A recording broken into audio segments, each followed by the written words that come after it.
ஒரு தெரு வழியே ஒரு பிச்சைக்கார பெண் நடந்து வந்து கொண்டிருந்தார். அப்பொழுது தனது வீட்டு வாசலில் குழந்தையுடன் நின்று கொண்டிருக்கக்கூடிய ஒரு பெண்மணியை பார்த்து அந்த பெண்ணிட்ட போய் பிச்சை கேட்டாங்க. பொண்ணு சொல்லிச்சு, "கொஞ்ச நேரம் இங்கேயே நில்லுங்க பாட்டி, உள்ளே ஏதாவது இருந்தால் நான் எடுத்து வந்து பிச்சை போடுறேன்" அப்படின்னு சொல்லிட்டு வீட்டுக்குள்ளே போய் கொஞ்சம் அரிசியை எடுத்துட்டு வந்து தன்னோட குழந்தை கையில் கொடுத்து அந்த பிச்சைக்காரிக்கு பிச்சை போட சொன்னாங்க. பிச்சையை வாங்கினதுக்கப்புறம் அந்த பிச்சைக்கார அம்மா அந்த அம்மாவையும் அந்த குழந்தையும் நீங்கள் 100 வருஷம் நல்லா இருக்கணும் அப்படின்னு வாழ்த்திட்டு போனாங்க. பிச்சைக்கார பாட்டி பக்கத்து வீட்லேயும் போய் பிச்சை கேட்டாங்க. அப்போ பக்கத்து வீட்டில் அந்த அம்மா வந்து தன்னுடைய குழந்தைய கூப்பிட்டு அதோட கையால் அரிசி போட்டாங்க.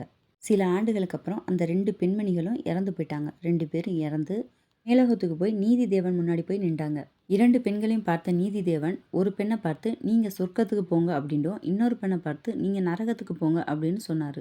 கேட்டதும் பக்கத்து வீட்டுக்கார பெண் ரொம்ப கோவப்பட்டு, நானும் அவள் செஞ்ச எல்லா நல்ல செயலுங்க செஞ்சேன், எனக்கு மட்டும் ஏன் நரகம் அப்படின்னு நீதிதேவன்கிட்ட கேட்டா.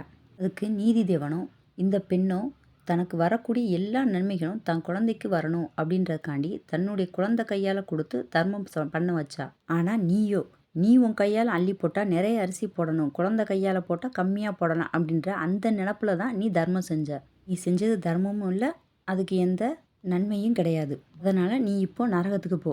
எதை கொடுக்குறோம் அப்படின்றது பெருசு இல்லை, எந்த எண்ணத்தோடு கொடுக்குறோம் அப்படின்றது தான் பெருசு.